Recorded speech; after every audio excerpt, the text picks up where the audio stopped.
Good morning all my dear students. Chemistry की class में आपका स्वागत है। कक्षा 12 की केमिस्ट्री में हमने सेकंड चैप्टर कंप्लीट करवा दिया, थर्ड चैप्टर कंप्लीट करवा दिया और थर्ड चैप्टर में हमारे बुक के पीछे के क्वेश्चन आंसर चल रहे थे, जिसमें अति लघुरात्मक के 6 क्वेश्चन हमने सोल्व कर लिए। इसके बाद में लघुरात्मक क्वेश्चन, तीसरे चैप्टर के लघुरात्मक क्वेश्चन और लघुरात्मक प्रश्न में प्रश्न नंबर 1 प्रश्न नंबर 1 है आपके बुक का। पहला क्वेश्चन दिया हुआ है कि निकाय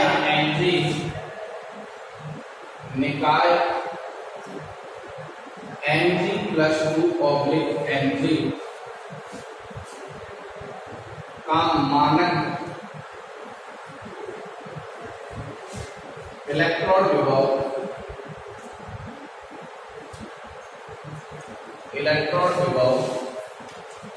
आप कैसे ज्ञात करेंगे?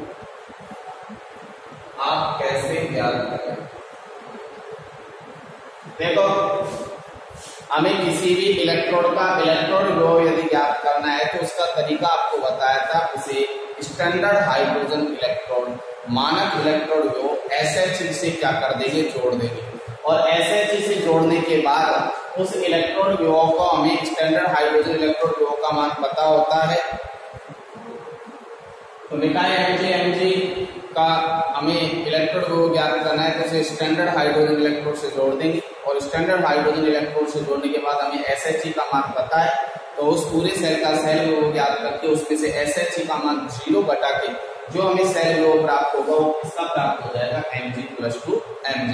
तो सीधा सा जवाब है कि आप किस प्रकार ज्ञात करेंगे। तो हम इससे किस प्रकार ज्ञात करेंगे, स्टैंडर्ड हाइड्रोजन इलेक्ट्रोड से जोड़ेंगे, फिर पूरे सेल का सेल विभव ज्ञात करेंगे। जो सेल विभव हमें प्राप्त होगा उसमें से स्टैंडर्ड हाइड्रोजन इलेक्ट्रोड का सेल विभव हमें ज्ञात होता है, पता होता है, उसे घटाकर जो वैल्यू हमें प्राप्त होगी वो हमारी किसकी होगी, Mg+2/Mg के इलेक्ट्रॉन विभव। ये क्वेश्चन आप कर सकते हो। इसके बाद हमारे बुक का जो नेक्स्ट क्वेश्चन है, क्वेश्चन नंबर 2, और ये इंपॉर्टेंट क्वेश्चन है, क्या इंपॉर्टेंट कर रहा हूं। क्वेश्चन नंबर 2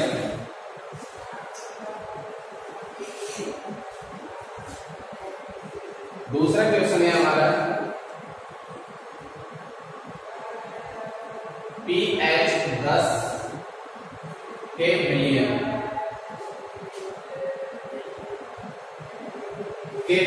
के संपर्क वाले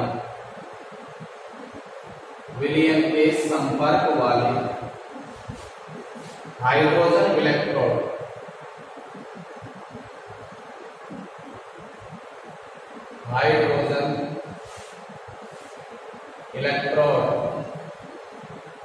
के विभव का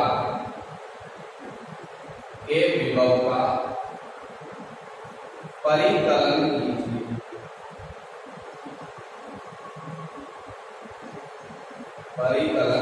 कीजिए। देखो, हमें हाइड्रोजन इलेक्ट्रोड के विभव का क्या करना है, परिकलन करना है। तो इसका परिकलन करने के लिए हमें सबसे पहले यहाँ पर एक वैल्यू दी हुई है, pH की वैल्यू कितनी है, 10। तो इसे सॉल्व करने के लिए हमें दिया हुआ है pH = 10, और pH बराबर फॉर्मूला हम जानते हैं -log H प्लस कितना दे रखा है, 10। इस log को खत्म करने के लिए हमने क्या ले लिया, एंटी लॉग लेने पर, और एंटी लॉग लिया तो एंटी लॉग लेने पर यहाँ पर log 10 की वैल्यू हमारे पास एंटी लॉग के अंदर एंटी लॉग 10 की वैल्यू यहाँ ले लिया एंटी लॉग 10 की वैल्यू हमारे पास हो जाएगी H प्लस =10⁻⁻10। ये वैल्यू फिक्स होती है। एंटी लॉग 10 की वैल्यू हमारे पास कितनी हो जाएगी, 10 × 10⁻⁻10। तो यहाँ 10 की पावर माइनस में 10H प्लस की वैल्यू आ गई। अब जब हमारे पास H प्लस की वैल्यू आ गई तो इसकी सहायता से हम हाइड्रोजन इलेक्ट्रोड के इलेक्ट्रोड विभव का क्या कर सकते हैं, परिकलन। तो हम जानते हैं हाइड्रोजन इलेक्ट्रोड की रिएक्शन ये होगी H प्लस बराबर हाफ। एक इलेक्ट्रॉन जब इसमें हम ऐड करेंगे तो एक इलेक्ट्रॉन के ऐड करने पर हाफ H2 प्राप्त होगा। ठीक है, एक इलेक्ट्रॉन के ऐड करने पर हाफ H2 प्राप्त होगा। तो हम मानक इलेक्ट्रोड विभव या हाइड्रोजन इलेक्ट्रोड विभव का इलेक्ट्रोड विभव किस प्रकार से ज्ञात कर सकते हैं, EH बराबर, आपने इक्वेशन पढ़ी थी E0 माइनस के 0.0 0.0591 अपॉन n log, यहाँ रिएक्टेंट अपॉन क्या होता था प्रोडक्ट, तो यहाँ मैं लिख दूं 1 upon h plus reactant upon क्या हो गया प्रोडक्ट। अब देखेंगे इधर यहाँ 0.0591 अपॉन n log 1 अपॉन के क्या हो गया h प्लस, ये फॉर्मूला हमने रिएक्टेंट अपॉन प्रोडक्ट से सीधा लिख दिया। अब E नॉट की वैल्यू यहाँ पर हाइड्रोजन इलेक्ट्रोड विभव के लिए H प्लस अपॉन H के लिए मानक हाइड्रोजन इलेक्ट्रोड विभव का मान मैंने एक विद्युत रासायनिक श्रेणी दिखाई थी और उसके अंदर हाइड्रोजन इलेक्ट्रोड के लिए E नॉट की वैल्यू फिक्स बताई थी, कितनी होती थी 0। विद्युत रासायनिक श्रेणी आपकी केमिकल सीरीज में चेक करोगे कि हाइड्रोजन के लिए E नॉट की वैल्यू कितनी होती है 0। और यहाँ कितने इलेक्ट्रॉनों का विनिमय हो रहा है एक का, तो n की वैल्यू तुम्हारे पास कितनी आ गई, एक आ गई। देखो E नॉट की वैल्यू आपको पता है, n की वैल्यू आपने यहाँ से देखी और H प्लस आयन की सांद्रता हमारे यहाँ से H प्लस आयन की सांद्रता कितनी आ गई 10⁻⁻10। तो इन सभी मानों को हम रखेंगे तो यहाँ से आप E H plus upon H अर्थात हाइड्रोजन का इलेक्ट्रॉन विभव ज्ञात करोगे तो हाइड्रोजन के मानक इलेक्ट्रॉन विभव की वैल्यू को क्या रखती 0 माइनस 0.0591 और n की वैल्यू क्या रखती 1, क्योंकि यहाँ कितने इलेक्ट्रॉनों का विनिमय हो रहा है एक का हो रहा है, और log 1 अपॉन H प्लस की वैल्यू हमारे पास है 10⁻⁻10, ये वैल्यू हमने रखी। अब इसके बाद में इसे सॉल्व करेंगे तो E H plus upon H equal to 0 में से घटाएंगे तो सीधा माइनस इंटू 0.0591 और एक का कोई वैल्यू नहीं है नीचे, और log 10 की पावर -10 को मैं ऊपर लेके गया तो log 10 की पावर क्या होगी प्लस के 10, ये वैल्यू आएगी। क्यों माइनस घात नीचे से ऊपर जाएगी तो किसमें हो जाएगी प्लस में हो जाएगी। अब log n इंटू n इसके फॉर्मूले से खुलेगा, ये log n की पावर n बराबर क्या होता है n log n होता है, तो ये बात आ जाएगी आगे आ जाएगी। तो यहाँ इसको मैंने आगे सोल्व किया तो h प्लस h माइनस ये 10 आगे दिया है 0.0591 इंटू 10 और इंटू में log 10, और log 10 की वैल्यू हमें पता है कितनी होती है 1, तो log 10 की वैल्यू 1 रखी तो 1 से मल्टीप्लाई करोगे, पहले से 10 से मल्टीप्लाई किया तो 1 पॉइंट आगे चले जाएगा तो माइनस के 0.591 आ जाएगा, और log 10 की वैल्यू 1, तो इसका मतलब हमारे पास हाइड्रोजन के इलेक्ट्रॉन विभव का मान आ गया माइनस के 0.591, ये आंसर, इसे आप नोट कर लो।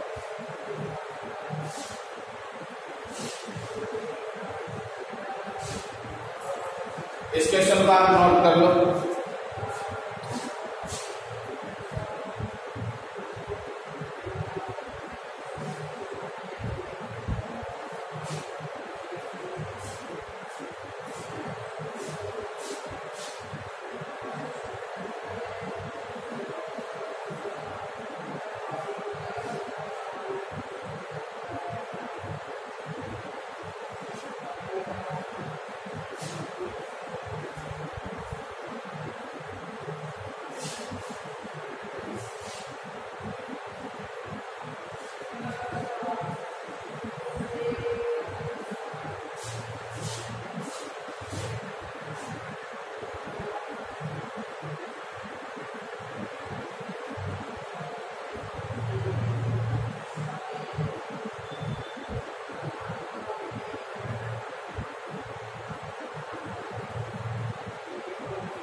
सेकंड क्वेश्चन के बाद में लघुरात्मक का तीसरा क्वेश्चन देखेंगे जो भी आपका न्यूमेरिकल है, और वो भी वही EMN।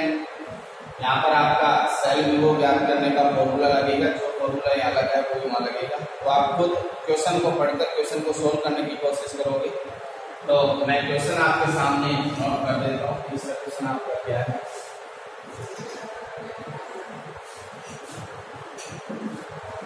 क्वेश्चन नंबर 3 है आपका, एक सेल के ईएमएफ का परिकलन कीजिए।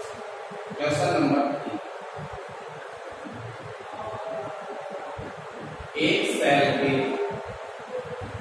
ईएमएफ मतलब सेल ईएमएफ का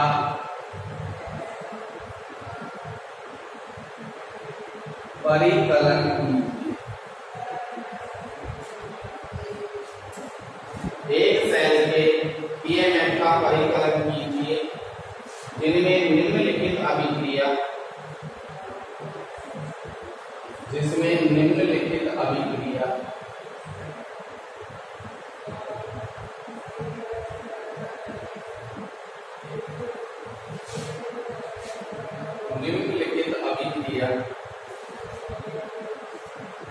जिसमें निम्नलिखित अभिक्रिया होती है और जो रिएक्शन दे रखी है उसकी रिएक्शन ये है, Ni निकिल सॉलिड फेज में दिया हुआ है प्लस 2Ag प्लस,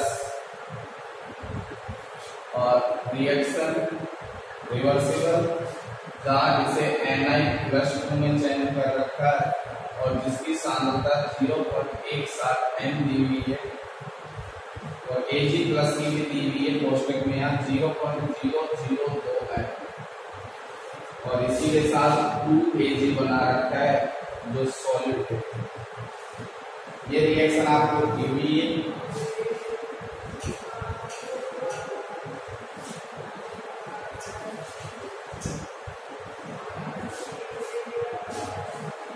और इसी के साथ आपको A नॉट सेल का मान भी दिया है, कोष्टक में A नॉट सेल आपको दिया हुआ है 1.054।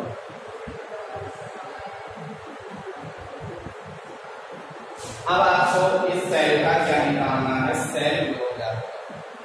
तो जो चीज हमें दी हुई है उसे नोट करोगे और जो चीज हमें निकालना है उसे नोट करोगे। तो हमें क्या याद करना है इस क्वेश्चन को, सेल विभव या ईएमएफ का मान ज्ञात करना है और सेल विभव या ईएमएफ का मान ज्ञात करने के लिए आपको इक्वेशन बताई थी और वो इक्वेशन हमारे पास है E बराबर E not minus 0.0591 upon n log reactant upon product. अभिकारक बटे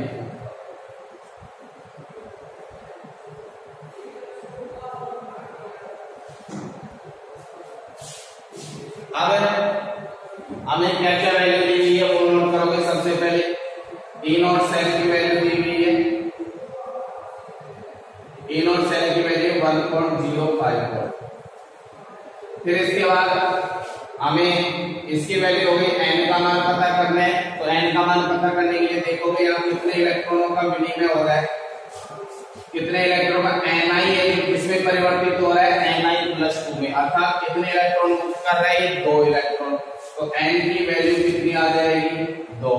ठीक है, इसके बाद सॉरी यहाँ उत्पाद ऊपर आएगा और अभिकारक नीचे आएगा, तो इसे रिएक्टेंट अपॉन प्रोडक्ट। ठीक है, तो यहाँ रिएक्टेंट और प्रोडक्ट, ये रिएक्टेंट देखो मैंने बताया था सॉलिड फेज वाले रिएक्टेंट्स या प्रोडक्ट को आपको इसके अंदर शामिल नहीं करना है, उनकी सांद्रता इकाई कितनी मान ली जाती है 1। तो यहाँ मैं प्रोडक्ट की जगह को क्या लिखूं, Ni+2, तो सीधा ही मैं नोट कर देता हूँ प्रोडक्ट की जगह को Ni+2 और रिएक्टेंट में इसको तो शामिल करना ही नहीं है सॉलिड फेज में। रिएक्टेंट में यहाँ मैंने लिख दिया Ag और Ag के ऊपर यहाँ पर पावर आगे 2 है, तो पावर कितनी लग जाएगी, 2 लग जाएगी। और इन दोनों की सांद्रता आपको कोष्टक में दी हुई है, इसकी भी सांद्रता दे रखी है Ni+2 और Ag+ की भी सांद्रता दे रखी है। अब सारी वैल्यू आपके पास है, आपको यहाँ पर फॉर्मूले में मान रखना है, उसे सोल्व करना है। तो बताओ E बराबर E नॉट की वैल्यू क्या रखूं, 1.05 माइनस 0.0591 और n की वैल्यू क्या रखूं, 2 लॉग Ni+2 की सांद्रता कितनी दी हुई है, 0.160। अपॉन Ag प्लस की सांद्रता कितनी दी हुई है 0.002 और इसके ऊपर पावर कितनी लग जाएगी। अब इसे आपको क्या करना है सोल्व करना है। तो रखोगे इसकी वैल्यू तो E बराबर 1.05 माइनस 0.0591 अपॉन 2 लॉग, इसे मैं लिख सकता हूं 160 इंटू 10 टू पावर माइनस 3। देखो मैंने 3 पॉइंट हटाया तो 10 की घात माइनस के 3 लगा के सोल्व करने के लिए, और इसे सोल्व किया तो 0.002 का स्क्वायर करोगे तो 0.0005 पर 0 आएगा। 1 2 3 4 5 2 और 2 की जगह कितना हो जाएगा 4, 2 2 4 2 6। तो इसे 2 बार स्क्वायर करने पर तुम्हारे पास ये वैल्यू आएगी 0.000004। अब इसे आगे सोल्व करोगे E बराबर 1.05 माइनस 0.0591 अपॉन 2 लॉग 160 इंटू 10 की घात माइनस 3, और मैं इसको लिख सकता हूँ 4 इंटू 10 की घात माइनस 6, क्योंकि 6 संख्या छोड़कर पॉइंट है तो मैंने इसे लिख दिया 4 इंटू 10 की घात माइनस 6। देखो 4 से काटा 1 टेबल कटा 40 पर, और 10 की घात माइनस 6 को ऊपर ले गए तो 10 की घात माइनस 6 ऊपर ले गए तो इसमें वही प्लस है 0.0591 अपॉन 2 लॉग 40 इंटू 10 की घात माइनस 3, तो माइनस की तो 3 और माइनस 6 ऊपर गए तो प्लस की क्या हो गई 6, और 6 में से 3 गए तुम्हारे पास क्या बचे 3 घात बची प्लस की, तो 1.05 माइनस 0.0591 अपॉन 2 लॉग, और अब आपके पास बचा 40 इंटू 10 की घात 3। तो मैं इसे ऐसे लिख सकता हूँ, एक घात को यहाँ से हटा दूं और एक घात यहाँ बढ़ा दूं, 0 हटा के 10 की घात क्या लिख दिया 4, तो 4 इंटू 10 की घात 4। अब इसे आगे किससे सोल्व कर लो, log n इंटू n बराबर क्या फॉर्मूला होता है log n plus log n। तो इसे आगे सोल्व करो क्या आंसर आएगा, इसे आगे सोल्व करेंगे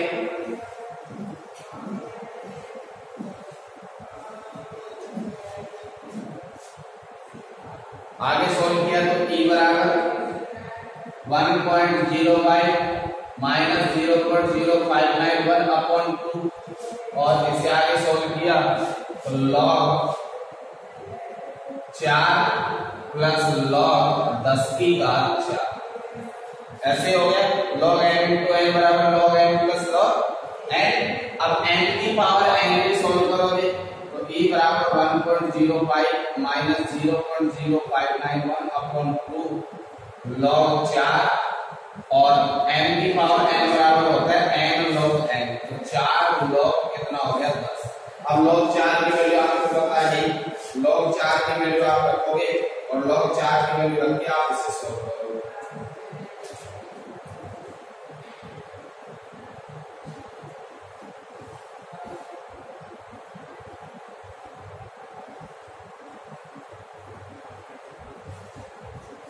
log 4 की वैल्यू 6020 होती है, लिख लेना log 4 जिनको पता नहीं है 0.6020।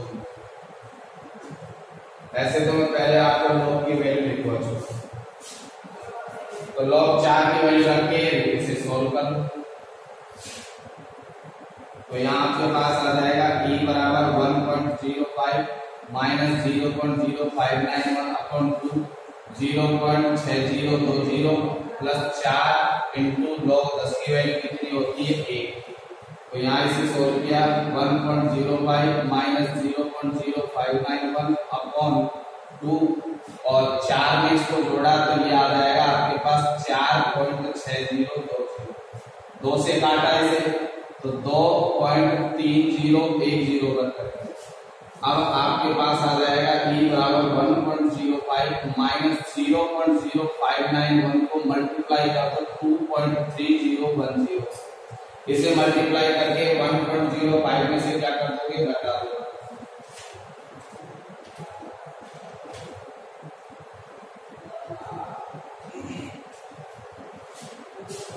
इसे गुणा करने पर आ रहा है 0.135759, और इसको किसमें से माइनस कर दो 1.05 में से, और घटाने पर जो आंसर आएगा वो हमारे सेल का सेल में वो आ जाएगा और इसका आंसर हमारे पास प्राप्त होगा 0.91424 ये आंसर।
इसके बाद नेक्स्ट क्वेश्चन नंबर 4 है आपका। चौथा क्वेश्चन, एक सेल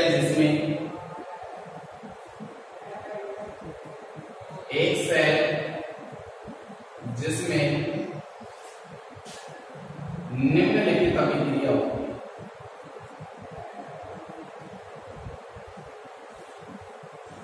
निम्नलिखित अभिक्रिया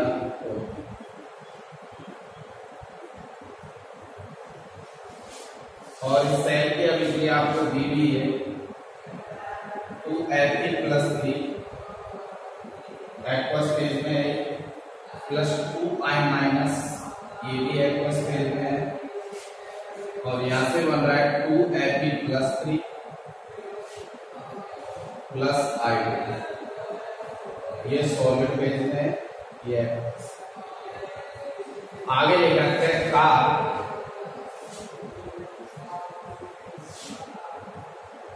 298 केल्विन ताप पर E0 सेल की वैल्यू दी हुई है 0.236 वोल्ट है। तो सेल अभिक्रिया की मानक ऊर्जा, तो सेल अभिक्रिया की मानक विद्युत ऊर्जा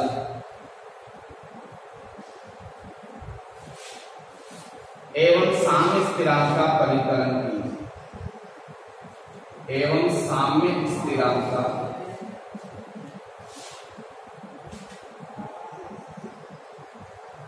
परिकलन कीजिए।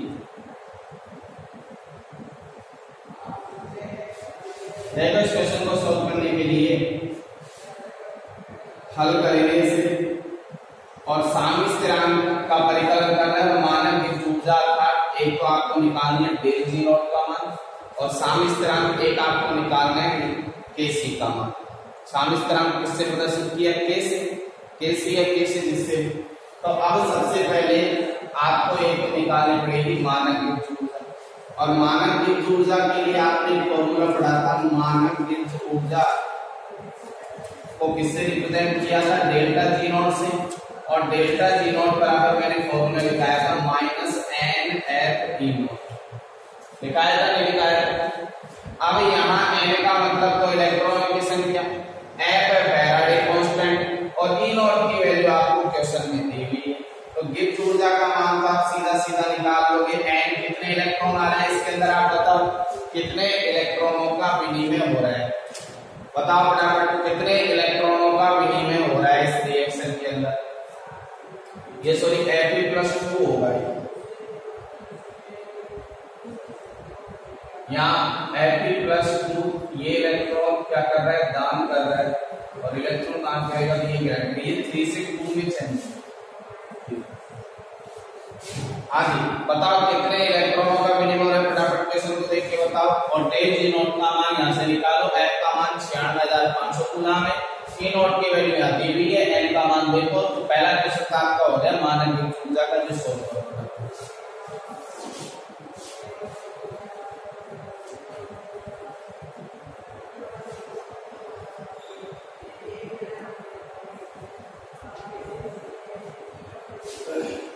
तो बताएंगे यहाँ N में 2 इलेक्ट्रॉनों का विनिमय हो रहा है, 2 Fe+3 2 Fe+2 में बदल रहे हैं, तो एक Fe 1 इलेक्ट्रॉन ग्रहण कर रहा है, तो 2 Fe कितने इलेक्ट्रॉन ले रहे हैं, 2।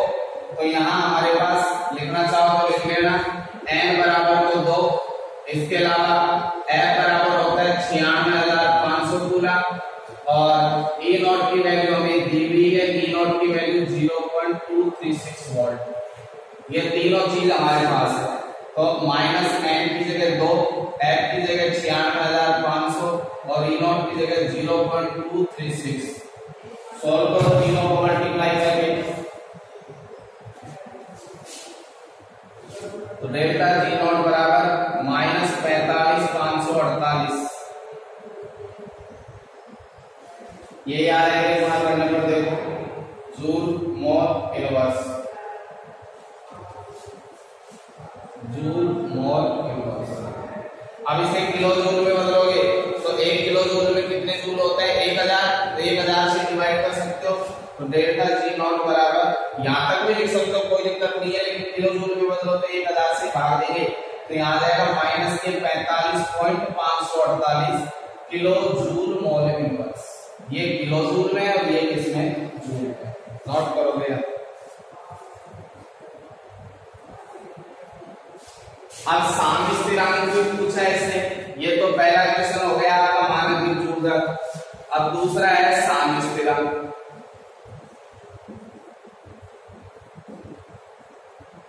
तो साम्य स्थिरांक के लिए एक समीकरण होती है -2.303 RT log Kc। यहां आपको इस Kc का मान परिकलन करना है, ये इक्वेशन आप लिख लेना, शायद आपके यहाँ काम में नहीं है, 11th क्लास में ये इक्वेशन आपके काम में आई है। 11th क्लास में डेल्टा जी नॉट बराबर -2.303 RT log Kc। अब यहाँ से आपको साम्य स्थिरांक किसका मान निकालना है, Kc का, तो इसको मैं लिख सकता हूँ log Kc बराबर यहाँ पर मान निकालोगे तो डेल्टा जी नॉट और 2.303 RT कहां चले जाएगा, नीचे बटेंगे, तो 2.303 RT। देखो टेम्परेचर आपको 298 केल्विन दिया हुआ है, R का मतलब गैस कांस्टेंट होता है, आपको पता है 8.314। डेल्टा जी नॉट का मान आपने निकाल लिया, तो यहाँ सारी वैल्यू रख दोगे, तो log Kc, जो फिर log को खत्म करने के लिए फिर लास्ट में क्या लेना पड़ेगा, एंटी लॉग।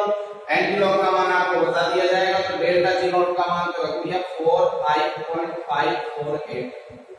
2.303 की जगह ये रख दिया, R का मान 8.314 और टेम्परेचर आपको दिया हुआ है कितना, 298, तो टेम्परेचर रख दिया 298।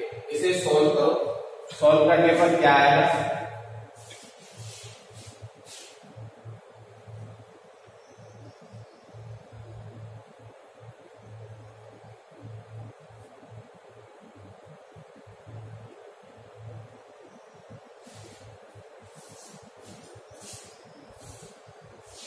देखो गैस कांस्टेंट लेकिन जूल में रख रहे हो, तो ये मान भी जूल में ही रखना, तो ये पॉइंट हटा देना, 45,548 कर देना जूल में, क्योंकि ये वैल्यू है गैस कांस्टेंट की जूल के अंदर है। तो यहाँ पर आपको मानक विद्युत ऊर्जा का मान भी जूल के अंदर ही रखना है, किलो जूल के अंदर नहीं रखना। जूल में इसका मान है 45,548। अब इसे सोल्व करो, सोल्व करने पर मुझे बताओगे क्या आंसर आ रहा है। तो log Kc बराबर ऊपर तो आ गया 45,548 और नीचे मल्टीप्लाई करने पर कितना आ रहा है, इसे मल्टीप्लाई करने पर आएगा, इसे मल्टीप्लाई करने पर आपके 5705.84 5705.84 और इसको इससे डिवाइड करोगे तो log KC का मान इसको इससे डिवाइड करने पर आ रहा है 7.9826 और यहाँ एंटीलॉग ले लो, एंटीलॉग लेने पर और एंटीलॉग लेने पर केसी का मान जो आएगा वो आएगा आपके 9.6 इंटू 10⁻⁷ 9.6 इंटू 10⁻⁷ ये मान आएगा। और ये मान आपको एंटीलॉग का दिया हुआ होगा, आपको याद करने की जरूरत बिल्कुल भी नहीं है कि एंटीलॉग इसका मान ये होता है और यही आपका क्या होगा, आंसर होगा। तो हमने यहाँ से साम स्थिरांक की गणना कर ली, एक साम स्थिरांक पूछा था और एक पूछा था मानक बिंदु का, जिसकी हमने गणना कर ली। तो आज की क्लास में हमने 4 क्वेश्चन देखे और 4 क्वेश्चन का आप एक बार फिर रिवीजन करोगे, फिर भी कुछ समझ में नहीं आता है तो आप मुझे कमेंट्स के माध्यम से पूछ सकते हो, इस क्वेश्चन को दोबारा सॉल्व करा दूंगा और नेक्स्ट क्लास क्वेश्चन की चर्चा नेक्स्ट क्लास में करेंगे। आज की क्लास के लिए धन्यवाद। जय हिंद, जय भारत।